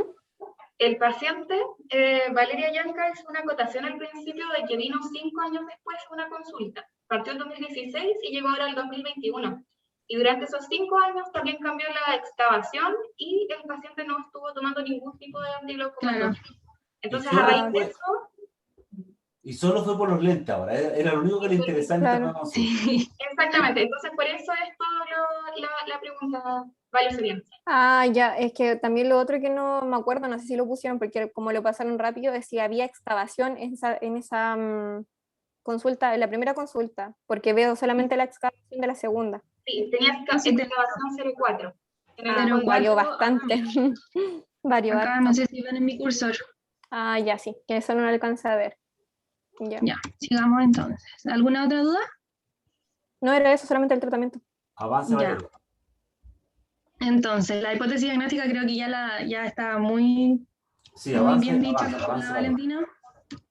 Profe, ¿puedo decir algo que no sé si lo mencionaron o no, pero me llamó la atención ¿Sí? el horario de la curva? No estaba como puntual, por así decirlo. Igual la primera estaba muy pasada. Eso lo puedo explicar. ¿Se lo Valeria. explico? Ya, lo que pasa es que acá la clínica se abre a las 9, es por nada un tema administrativo. Y los pacientes se citan para la curva varios al día, con 5 minutos de diferencia. Entonces, este paciente debía haber sido, no sé, de los últimos en atenderse en la primera curva de la mañana. ¿Ya? Entonces, o el séptimo por ahí. Entonces, va relacionado con un tema administrativo que con horario fijo. ¿Ya? ¿Puedo hacer una observación? Ariane, sí. Ese es un tremendo problema que tenemos porque una curva tomada a las 9 de la mañana ya prácticamente está fuera de rango, ya prácticamente no tiene sentido. Entonces, por temas administrativos, estamos dejando de lado los temas clínicos que debiesen ser el objetivo, el target principal de la atención de una clínica oftalmológica. ¿Ya? Y si se fijan, en el fondo tenemos una curva reducida a 5 horas, cuando en realidad lo que nosotros necesitamos es una curva que ojalá cubra la mayor parte del día. En una curva habitual nosotros cubrimos 8 horas, a las 8, a las 12 y a las 4 de la tarde. Aquí estamos cubriendo 5, o sea, es casi el 20% del día del paciente. Entonces, fijarnos en las fluctuaciones, fijarnos en otras cosas, tampoco es tan real si queremos compararlo epidemiológicamente con el comportamiento de la presión intraocular en la mayoría de los pacientes. Bien, Valeria, avance. Ya, aquí tenemos la gonografía, entonces, del ojo derecho. Me gustaría ver si alguien la puede describir.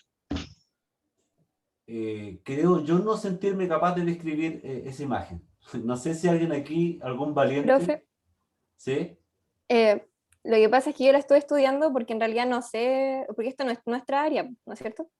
Sí, ahora sí, con esta técnica. Con la gonografía creo que había mencionado a la profe Ariana en un round anterior, pero... Claro, la gonioscopía no, pero eventualmente ahora que existe la goniografía, Claro. ahora sí es una competencia del tecnólogo médico a partir de que se tenga este dispositivo. Pero eventualmente deberíamos tener capacidad de analizar una fotografía de gonioscopía. ¿Ah? Así que... Bueno, era más que nada, yo sé que son distintas estructuras, no sé si me pueden ayudar a identificarlas, que la he estado como intentando mirar. Sí, Está dale la nomás. línea, creo que es la línea de Schwalbe, ¿o no? Sí. ¿Esa? Ya, Sí. después viene la malla no pigmentada, Ajá. después la malla pigmentada, Sí. después el trabéculo, ¿no? El No, trabéculo pseudoventricular que ¿sí? está aquí. Yo no Sí. puedo mostrarlo. Son 4 líneas, creo, y la primera es como bien delgadita, blanquecina. Después viene la malla no pigmentada, que es como totalmente translúcida. Después la malla pigmentada, que vendría a ser como esa cosa negra, yo creo que está ahí, esa línea. ¿O no? No, está aquí abajo, casi llegando al borde del iris. Ah, ya. Ah, ya, perfecto. Y después ya tendría que ser el trabéculo propiamente tal, pues, ¿no? O sea, o el espolón, o no me acuerdo. Ya está ahí nomás. Valeria, descríbela tú. Pero Ya. muestra ahí, por favor, con el mouse. Bueno, me dejó aquí un poco sorprendida Valentina, de buena manera, pero yo tenía otra estructura, o sea, otros nombres. Uy, se salió, ¿no? No. Como vemos, primero que nada decir que tiene un ángulo bastante, con una abertura bastante buena en los 4 sectores, en los 4 cuadrantes, ¿cierto? Y acá, esta línea que está acá no sé si me ven con el cursor. Sí, se ve bien. ¿Sí? Ya. Entonces, yendo desde esclera hacia iris, así en esta dirección se ven las rayas que voy haciendo, ¿no? Sí. Ya. Tenemos la línea de Schwell, que acá no sé si voy a... No, Sí. se ve horrible porque me tapa todo. Ya, pero desde esclera hacia el iris tenemos la línea de Schwell, el trabéculo, el espolón escleral y la banda ciliar. Y si este ángulo estuviera aún más abierto, se podría ver el canal de Schlemm. Por eso son las 4 estructuras o las 4 bandas de color que describía la Valentina, pero yo las tenía con este nombre. ¿Es posible visualizar el canal de Schlemm? Por lo que leímos en el grupo, decía que si el ángulo estaba bastante abierto se podía visualizar.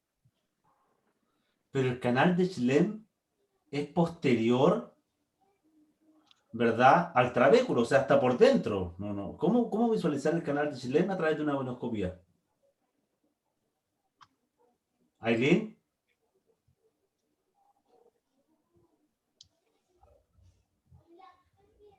Claro, no se puede visualizar el canal de Schlemm.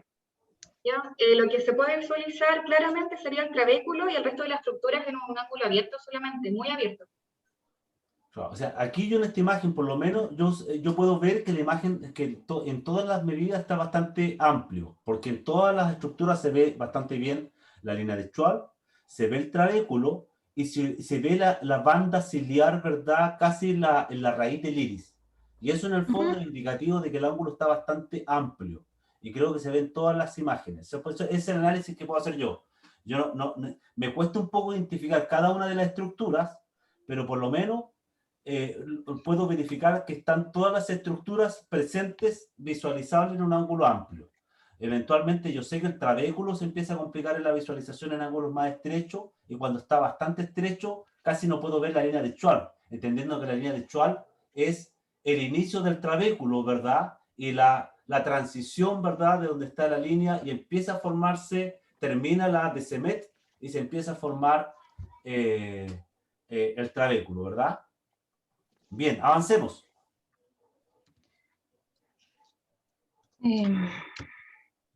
Bueno, acá tenemos lo mismo con el ojo izquierdo, pero voy a seguir nomás porque igual tenemos el ángulo bastante abierto y como es el ojo único, el ojo derecho, vamos a dejar un poquitito de lado en esta ocasión. ¿Ya? Acá podemos ver que tenemos un campo computarizado. Me gustaría que alguien lo describiera, hablara sobre los índices de confiabilidad y lo que más le llama la atención. Nicolás del Río.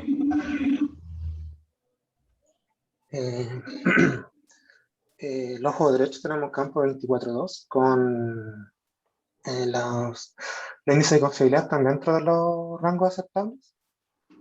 En el mapa de sensibilidad podemos ver que la sensibilidad, una pérdida de sensibilidad es generalizada en los cuadrantes del campo, manteniendo visión en el área central. En la desviación total se aprecia también este defecto y yo creo que por el tamaño del defecto es que no se puede marcar realizar la desviación modelo. En cuanto a los índices globales, se encuentran los 3 fuera del rango de normalidad. El tiempo del examen también está bien.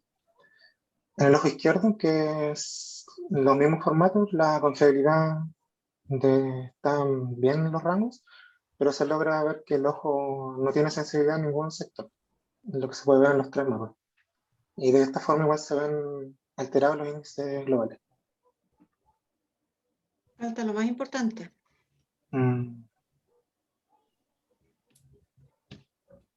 El BFI, Nicolás. En el ojo izquierdo está en 0, por lo cual no tiene una visión funcional. Y en el ojo izquierdo, si bien está en 21, todavía mantiene un cierto grado de visión que puede usar. A ver, Pero lo pero, normal, lo normal sería 100. a ver, disculpa Claudio que me meta acá, pero ese 21 nos habla. ¿Qué dice ese 21? Que todavía tiene cierto grado, o sea, de funcionalidad en la visión, pero está alejado de lo que debería ser normal. Evidentemente no es normal, pero acuérdense siempre que el 20% es el límite para poder definir un campo visual como funcional o no funcional. ¿Ya? Por lo tanto, este paciente todavía tiene un campo visual funcional. ¿Ya? Estamos al límite y hay que trabajar acá, digamos, de manera bastante agresiva, a pesar de que sea un paciente de 86 años, pero podría ser un paciente de 86 años en buenas condiciones mentales, por lo tanto, hay que preservar ese campo visual que le queda al paciente. Fantástico. Avance. Ya. Claudia Lo tenemos Paulaza.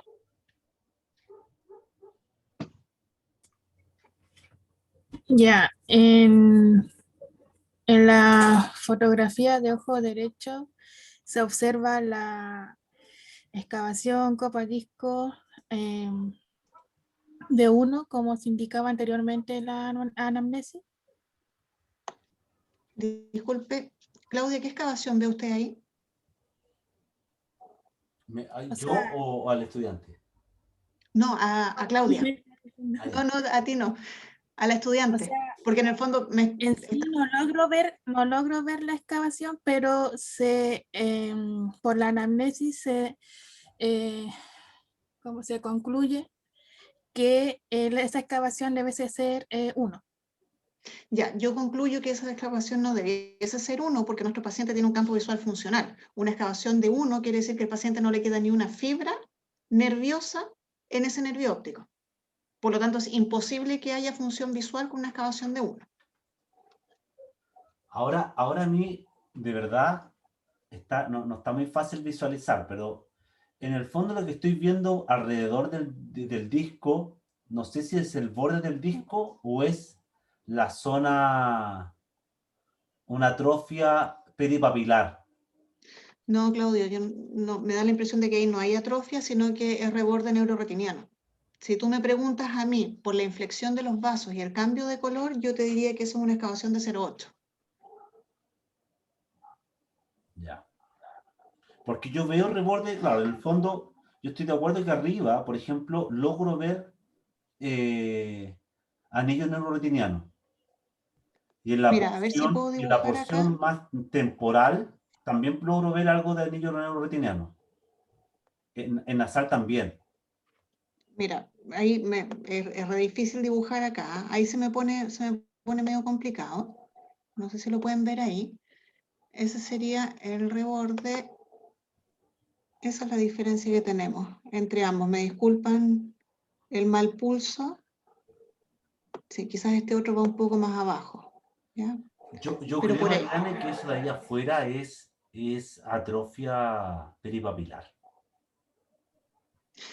Yo en esta zona pensaría en atrofia, pero a este lado de acá no. Sí, puede ser. Puede ser por el formato del vaso ahí abajo como está. Mira esa zona de ahí. Ahí claramente tienes la inflexión del vaso. Sí. Bueno, nosotros como grupo habíamos llegado a la conclusión, y según lo que decía en el informe también, era que efectivamente este paciente tenía atrofia peripapilar y que la excavación ya estaba en 0,9 casi. O sea, pero esa fue la discusión que tuvimos nosotros. Porque igual como decía la profe Arián, en una parte sí se ve que está como el disco con el reborde, pero ya en este sector de acá, es evidente eso. Fue para nosotros que haya sido atrofia atrofia... Uy, se me fue la palabra, pero atrofia. Eso. Ya. Ok, ya, avancemos. Acá le iba a hacer una pregunta, que estas imágenes, si bien no se ven nítidas, Quisiera saber si alguien me podría decir por qué, si fue imaginado un error de la toma o hay algo que ya esté influyendo ahí en la nitidez de las imágenes, sobre todo en el ojo izquierdo. Claudia. Según Por ya los la antecedentes catarata que de este paciente. presentaba. Exacto. Uy, ahí sí. Entonces, Ok, vamos aquí con... déjame ver a quién nos ha llamado. Aline Maluenda.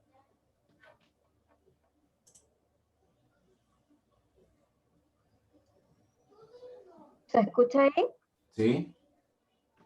Ya, bueno, para empezar con el ojo derecho, viendo el doble GIVA podemos ver que el análisis de la paciente, o sea, el grosor de las fibras de la paciente, están bastante alterados y tampoco sigue este patrón característico. Y se me dificulta un poco ver la pantalla en verdad porque siento que está como muy chiquito y no estoy desde el computador. O sea, no puedo ver más allá más parámetros. Y creo que está bastante disminuido. No sé qué más destacar porque la segunda imagen a la derecha nunca la había visto en verdad. Entonces no sé si están comparando ambos ojos. Sí, creo que sí.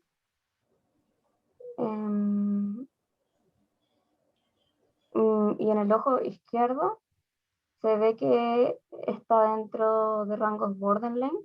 O sea, podríamos asociar esto aún a la visión, la poca no, mentira. ¿Cuál era el ojo que estaba más, que todavía tenía visión? El derecho, ¿no? el derecho tenía visión, el ojo izquierdo ya no. Entonces me llama la atención la diferencia de las fibras entre ojo derecho e izquierdo, pero no sabía cómo. ¿Qué otra cosa más decir relevante, verdad? Valeria, por favor. Ya, efectivamente la Aileen tiene razón en que esta imagen como que no es muy familiar para nosotros porque este es un OCT spectralis, no es el que nosotros estamos acostumbrados. Entonces hay que estudiarlo un poquitito más, ¿cierto? Ya que, como vemos acá en el análisis de la izquierda, es un análisis de círculos por zona, en el círculo por zona, ¿cierto? De las capas, de la fibra de las fibras nerviosas.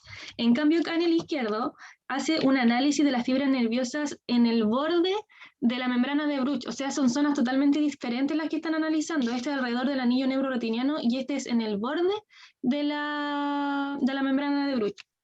Entonces, lo que nos llamaba la atención a nosotros de este caso era que en la parte de acá, ¿cierto? Voy a rayar un poquito. En esta parte vemos que está todo fuera de línea, ¿cierto? Está todo en rojo, pero acá tenemos remanentes en verde, ¿cierto? Eso quiere decir que todavía hay fibras nerviosas y lo mismo que en el ojo izquierdo. Acá podemos ver que está todo outline y acá tenemos en borderline. Entonces eso es lo que nos llamaba la atención a nosotros y lo que averiguamos fue que son zonas distintas, pero aún así no, como que todavía no nos hacía el sentido completo, por decirlo así, que en una parte de la retina hubieran fibras y al llegar a la membrana hubiera como un aumento en el grosor, porque esto que estamos analizando acá es grosor, ¿cierto? Entonces acá... grosor de capacidad nerviosa. Claro, pero son zonas distintas, porque uno es alrededor del disco y el otro es en el límite, en la membrana de Bruch. ¿Por qué no avanza esto? Ahí sí. Y eso es importante porque esto no es algo que nosotros estemos acostumbrados a analizar. Analiza la capa de fibras nerviosas al límite de la membrana de Bruch y lo otro alrededor del disco óptico y el otro es ya totalmente disco óptico. Entonces esto es un poquito más complejo de lo que estamos acostumbrados nosotros. O sea, no complejo, pero no lo hemos visto. No lo hemos visto tanto. No, yo nunca, creo que, claro, yo también tengo este equipo ahora en la clínica, pero creo que no haberlo estudiado, creo que no lo he enseñado tampoco en imagen. Voy a ponerle un poco más de ojo. Pero vuelve atrás, ¿ya? Mira, Ariane, ¿ves la imagen aquí? Creo que aquí queda de manifiesto que eso que estábamos viendo en la retinografía era atrofia peripapilar. Aquí se ve más claro a través de la imagen de láser confocal. Podemos visualizar que en el contorno era atrofia peripapilar, ¿verdad? y ahí donde está delimitado en rojo, que finalmente se coincide con el punto de donde termina la membrana de Bruch, es donde se delimita el disco óptico, ¿ya? Ahora, en esta imagen con láser confocal, efectivamente se visualiza que en la porción nasal existe algo todavía de presencia de anillo neuroretiniano, que en el fondo eso me permite entender un poco mejor el 20%, y sobre todo a nivel macular, ¿verdad? Porque tiene justo a nivel nasal, todavía tiene capa de fibras nerviosas, ¿ah? Que en el fondo es las fibras que provienen de la región macular. ¿Mm? Sí, me cuesta, efectivamente se nota mucho más claro acá el tema de la atrofia, pero me cuesta discriminar la excavación acá. Yo no sé si es porque la imagen está muy chica, traté de agrandarla, pero no pude. Eventualmente el fondo de la excavación es aquello que está más claro, ¿ya? Y lo que está más gris, en el fondo sería presencia de anillo neuroretiniano, entendiendo Claro. que la región más nasal se ve gris a propósito de la presencia de la red vascular, ¿verdad? Sí.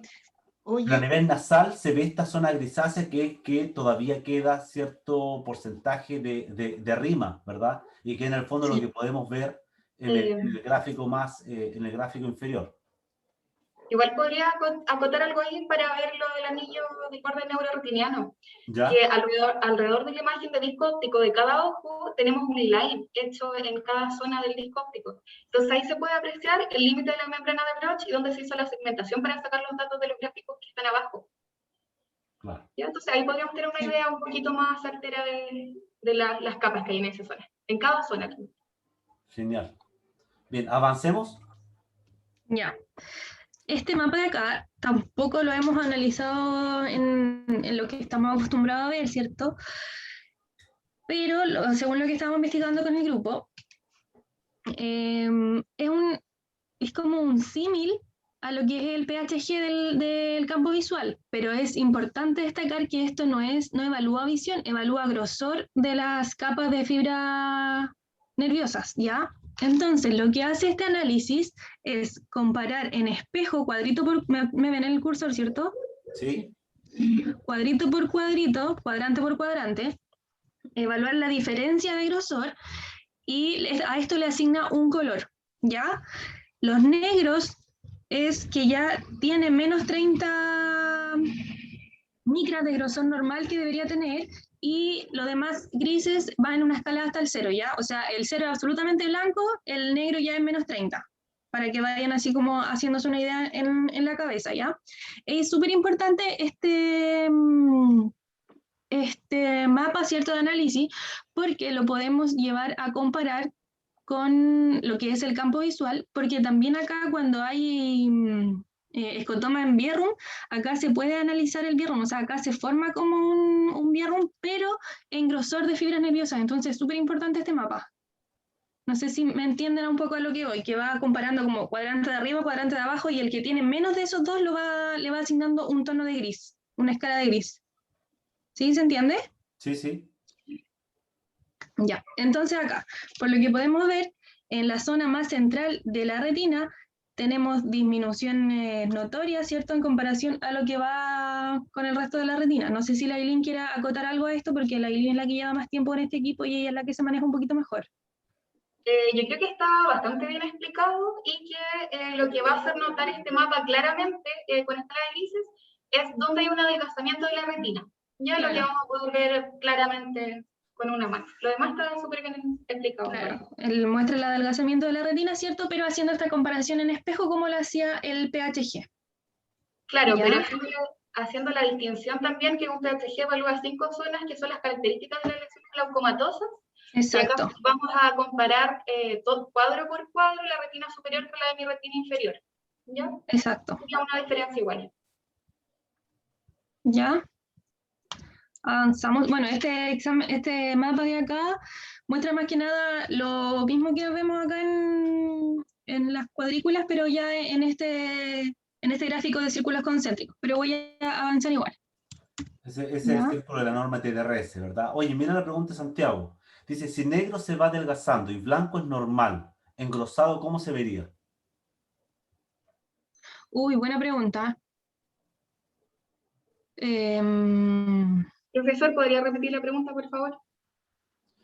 El Santiago, yo creo tener la respuesta. Si negro se va adelgazando y blanco es normal, engrosado, ¿cómo se vería? Ah, ya, es que no marca grosor, marca solo adelgazamiento. Y en la retina que está más adelgazada comparada con la del hemicampo superior. Aquí marca solo adelgazamiento, que sería lo que nos importa al evaluar un glaucoma, porque se van perdiendo las fibras nerviosas y células ganglionares. Entonces queremos ver cuánto se ha adelgazado esa capa en específico. ¿Ya? No, y también me imagino que, perdón. Están ambos yo creo que no sé si estás bien, Aileen, porque yo creo que no tengo una veis posible los otros. respuesta. ¿Ve adelgazamiento o igual? ¿Ve diferencia o falta de diferencia? Claro. Claro, sí, ve la falta de diferencia. En edema también te va a diferenciar, te va a marcar como anómalo, y en edema no está adelgazado, por la segmentación marca que está engrosado, pero como compara con la otra zona, detecta que hay diferencia y eso se lo marca con un color. Te lo marca como negro porque hay diferencia. No Claro, ves pero adelgazamiento toma el edema como normal y compara con su cuadrante respectivo, y al cuadrante respectivo lo va a tomar como adelgazado porque está tomando el edema como 0. Es que no hay normalidad aquí. Si es un mapa de comparación de grosor, marcas en el fondo, ¿existe diferencia? Si hay diferencia o no hay diferencia. Y en virtud de la amplitud de la diferencia entre el cuadrante superior e inferior, es qué tan oscuro o tan claro va a ser. No es que establece, ya, esta es la base, no, ninguna de las dos es la base, simplemente la diferencia. Claro, pero siempre va a estar marcado dónde está más adelgazado. Ya, ok. Bien, avancemos. Ya, esto de acá también es muy llamativo de este equipo, ¿cierto? Porque acá en color podemos ver en comparación con los percentiles lo que está más adelgazado, ¿cierto? Y lo que está más engrosado. Lo importante de esto es que si nosotros lo volteamos como si fuera un campo visual, o sea, lo volteamos primero en manera vertical y luego en manera horizontal para que quedara como en la misma orientación del campo visual, podemos ver que podemos compararlo directamente con el campo visual. Entonces esto es súper importante de este mapa que nos entrega, porque podemos ver si existen las formaciones de escotomas de Bierrum o escalones nasales que son típicos del glaucoma, ¿cierto? Entonces, si hacemos esta inclinación que les digo yo, o sea, como girarlo en vertical y luego horizontal, podemos compararlo directamente con el campo visual y ver dónde están disminuidas las fibras y compararlo en el campo visual en donde no hay visión directamente. Una correlación morfofuncional, ¿verdad? Claro, Aileen, eso es súper importante. Helen pregunta en qué edades permite ver la normativa. Según yo, sigue siendo paciente mayor de 18 años, ¿no? Paciente mayor de 18 años los compara con su edad, raza y sexo, si no me equivoco. Pero lo de paciente mayor de 18 no se lo podría decir un 100%. Ya, pero no, Helen, no tiene base normativa para niños. Valentina Soriano también tenías una duda. No, pero la aclararon, era por si acaso había edema y comparaba, ahí en ese caso no hay que ver. Ok, avance, Yanka. Sí, Lailín, no sé si quiere agregar algo más de aquí. Solamente agregar que en lo parecido que es un campo visual, si notan aquí dice Field View o vista de campo, arriba compara con un campo visual 24.2, abajo con un campo visual 10.2, simulando los grados que se evalúan en el acá. Yanka, tenemos que avanzar porque no podemos estar repitiendo la información dos veces. Avancemos.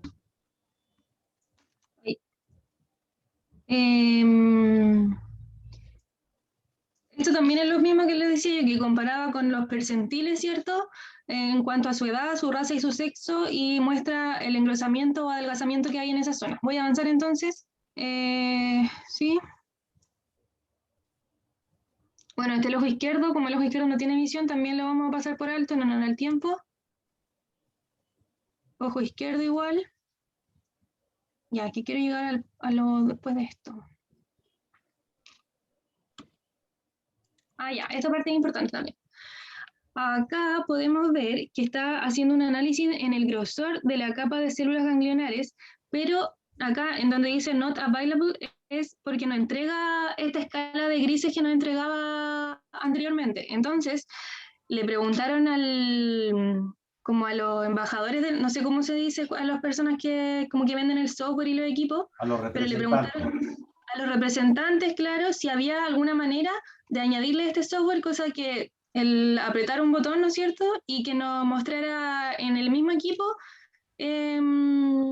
los cuadrantes con color y en comparación con este mapa, pero dijeron que no había ninguna actualización todavía, así que lo que ellos recomiendan es directamente tomar cada campo nosotros y compararlos así de manera manual. Que eso sería como una desventaja que tiene, pero se puede comparar así de manera manual para ir viendo si efectivamente se relacionan las partes donde hay menor cantidad y grosores micras de células ganglionares con las fibras de células nerviosas. ¿Ya? Bueno, esto fue a la semana siguiente que vino a realizarse todos estos exámenes, ¿cierto? Vino la revisión de los exámenes, las indicaciones fue que le mandaron al tratamiento de la blefaritis, ahora recién se le recetaron antileucomatosos, el Glaucopro, ¿cierto? Y el Dortin, y vino 9 días después de estos exámenes para realizarse microscopía especular y ecobiometría del Lenstar, ¿ya? Bueno, los medicamentos, Cysteine Ultra, aplicar una gota cada 4 veces al día a ambos ojos, y Lid Clean, limpieza de párpados, eso era más que nada por electropio. Entonces, teniendo los antecedentes de la catarata y el glaucoma terminal, ¿a qué tipo de cirugía podría optar este paciente? Sigue tú, Valeria, estamos muy pasados en el tiempo, así que termina el caso nomás. Bueno, acá el tipo de cirugía que se le hizo al paciente fue una cirugía combinada en la cual se le hizo una trabeculectomía y una cirugía de catarata. Acá podemos ver el recuento de las células endoteliales, está todo dentro de la norma, pero acá en el ojo izquierdo solamente se le tomó lo que fue la visión central, ya que el paciente no tenía visión, entonces no podíamos utilizar un punto de fijación. Pero además, como no era el ojo en estudio, yo creo que también por eso lo pasaron por alto. Ya lo mismo en las imágenes de las células endoteliales, están todos dentro de tiene un buen recuento de células endoteliales para realizarse la cirugía, ¿cierto? Lo mismo pasó con el ojo izquierdo, que no le pusieron tomar más imágenes. Y ahí era la pregunta. La biometría tenemos, ¿cierto? Un ojo que es de un largo considerablemente normal, 24,09. Lo que nos llama la atención de acá es que en el ojo izquierdo tiene queratometrías muy planas, pero por lo mismo nosotros pensamos que no le tomaron tanta importancia porque este no era el ojo en cuestión en estudio, y en el ojo derecho sí tiene un poquito mejor las queratometrías, pero aún así las consideramos dentro más o menos planitas. ¿Ya? Entonces, el 24 de febrero del 2021, ¿cierto? Se le realiza esta cirugía combinada de lío más una trabeculectomía, y esto fue un día postoperatorio.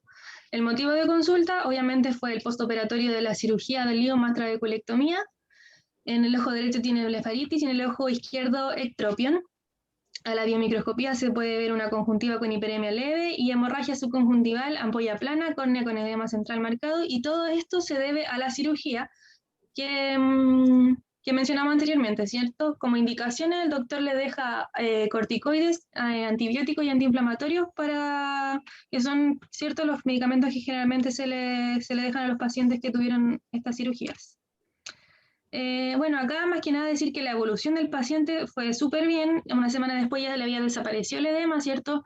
Le mantuvieron los medicamentos, fue a todos los controles. A las 3 semanas ya tenía una ampolla formada y difusa y la conjuntiva ya no presentaba hiperemia. Le mantuvieron los medicamentos, le recetaron Spliner para la limpieza, ya que él tenía ectropion, y cita en 3 semanas para control y lentes de cerca, cuando se vea el resultado post cirugía de lío, ¿cierto? Entonces acá yo tengo unas preguntas que me gustaría hacerles a ustedes, si es que alcanza el tiempo, profe.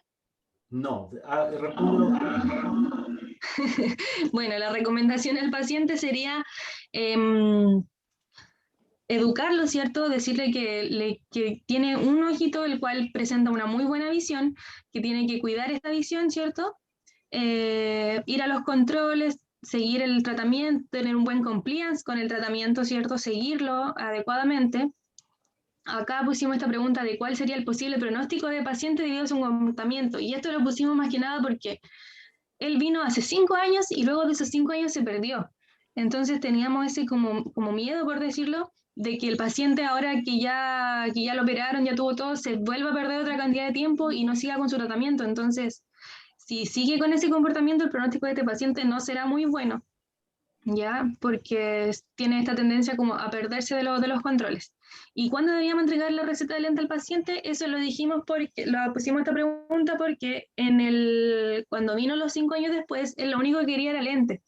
Entonces, si le hubiéramos dado los lentes en esa cita, ¿cierto? En esa consulta, el paciente no se hubiera hecho los exámenes en el OCT, no hubiera hecho nada porque según él estaría con los lentes debería y estaría listo. Entonces, ¿cuándo deberíamos entregar la receta del lente? Ya cuando haya evolucionado, ¿cierto? Bien de la cirugía, refraccionarlo de nuevo, ver la agudeza visual nuevamente.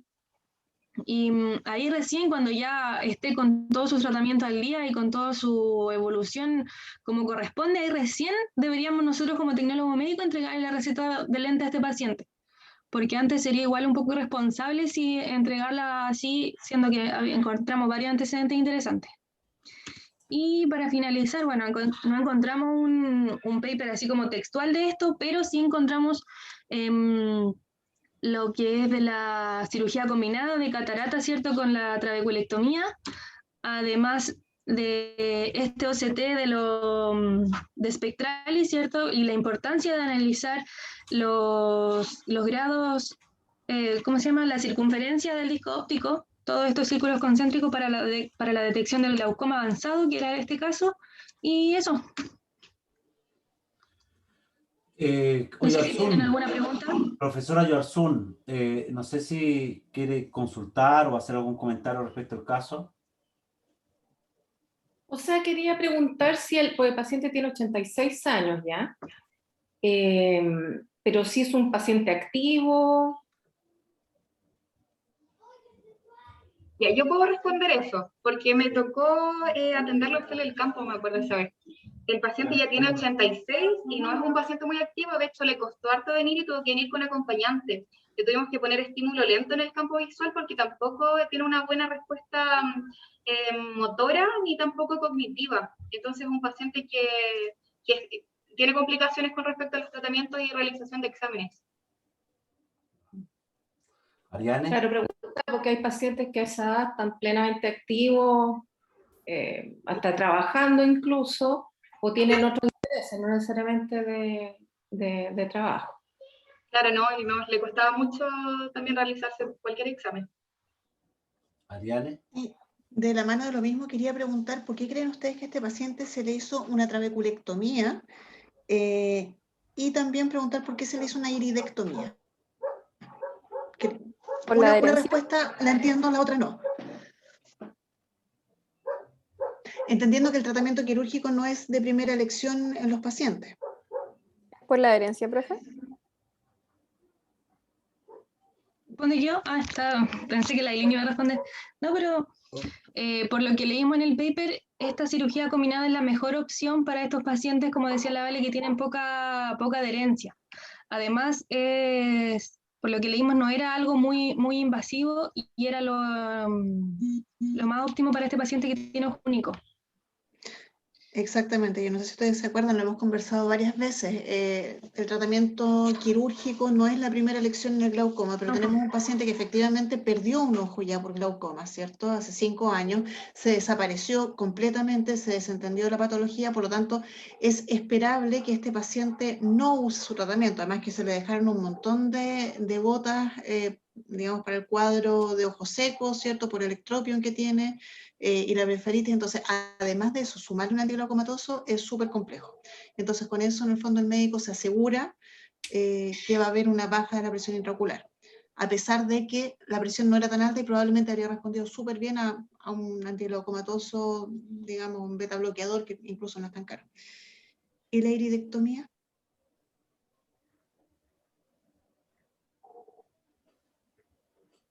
La iridectomía fue una cirugía que venía el paciente anteriormente, ¿ya? Y aún así seguía manteniendo la presión alta. Y ahí se optó por la segunda opción quirúrgica. Lo que pasa es que la iridectomía no tiene como objetivo bajar la presión intraocular, sino que evitar un glaucoma agudo. Entonces, y el paciente tiene los ángulos bastante abiertos. Me llamó la atención. ¿Cuál habrá sido el objetivo de realizar una ileectomía con la amplitud angular que tenía ese paciente? No lo sé, a menos que antes... Profe, puede ser tal vez porque este paciente también presentó un cuadro de ectropia. El ectropia era solo en el ojo izquierdo. Entonces, es lo que como para evitar como una acumulación de este líquido. ¿Qué es el o algo ectropión, así. Daniel? ¿Qué es el No, pues yo me refiero que la cirugía combinada, porque sé que la troclotomía es para abrir el ángulo, el ectropión es la infiltración de los... Daniel, le sugiero que revise sus clases de semiología. Bueno. O pongan en el Google ectropión. ¿Ya? Sí, sé que es la infiltración de la sangre en el cámara anterior. No, revise Ese sus es el clases. hipopión. No, y de hecho eso tampoco es Yo creo que- hipopión. El hipopión es como con... Ifema, el ifema de la sangre. Ifema, perdón, ifema. No, el Ifema. ectropión, Daniel, es cuando está la eversión del párpado dejando muy expuesto el globo ocular. Es como cuando les pasa a los abuelitos que se les cae mucho el párpado. Pero yo creo que hay una confusión de Una conceptos. confusión de conceptos. Lo importante es que pase aquí y no pase el examen de títulos, ¿ok? Eso es lo relevante. Bien, muchachos, terminemos con el caso. Bien. Preguntita. Elizabeth, dígame. Profe, yo tenía una última duda que justo escuché a la profe Ariane hablar sobre el tratamiento. ¿Ya? No sé si se escucha. Sí, se escucha. Y yo quería preguntar, en un paciente así, ¿sería recomendable igual hacer SLT como tratamiento igual para lo del glaucoma? Como... Igual me entró la duda, no sé si es recomendable porque vi que igual tenía el ángulo abierto, entonces hacer esa limpieza como del ángulo igual yo creo que le ayudaría y es como súper poco invasiva. Eventualmente también puede ser, pero al ser una técnica un poco más nueva, no en todas las clínicas tienen la disponibilidad y el manejo, digamos, de esta técnica quirúrgica. Por eso de repente pueden haberse ido a lo más conocido, que es la trabeculectomía. Pero sí, también es una alternativa. Ah, ya. Muchas gracias. Muchachos, terminemos con el gran round. Nos hemos extendido demasiado. Muchas gracias a ambos expositores. Sin embargo, hay temas pendientes. El gran round, el foco es el análisis de los casos clínicos.